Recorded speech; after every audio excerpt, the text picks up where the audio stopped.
OK, ešte tú poslednú vetu. Chce si naplánovať event sám, asi úplný začiatočník.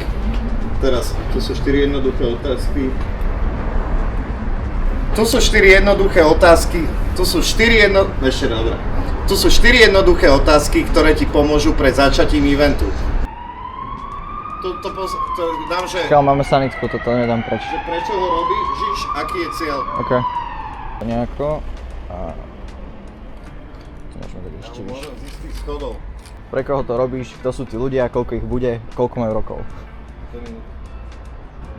Sa nikto ti to neukradne. Ale aby som to nezabudol. Jaj? To je čo, že otvorím?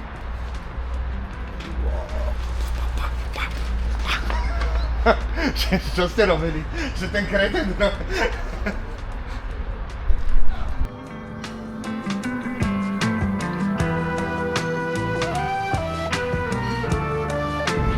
Stop nudným eventom. Volám sa Peter a som eventový manažer a majiteľ. OK, to bolo fajn. Daj to ešte raz, nech máme a...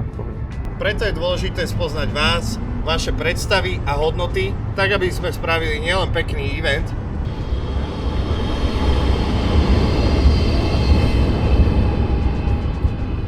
pre nás je dôležitý. Tam je iba v tom jedno. Každý rok riešiš, aké jedlo pripraviť, akú výzdobu zvoliť, alebo aký program pripraviť. Nie? Vymyslieť. Aký program? Väčšinou sa to robí pomocou vizuálneho momentu. Môžeme. Prekrojenie torty s ružovým alebo modrým krémom. To je celé? Hej, to je akože cvák jedno, druhé, OK. alebo dymovnice, svetla, ohňostroje a podobne. OK.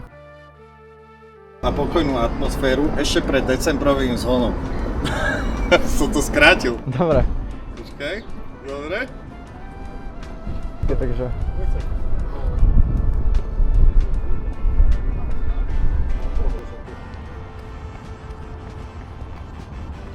To je taký kratučký, to dáme rýchlo.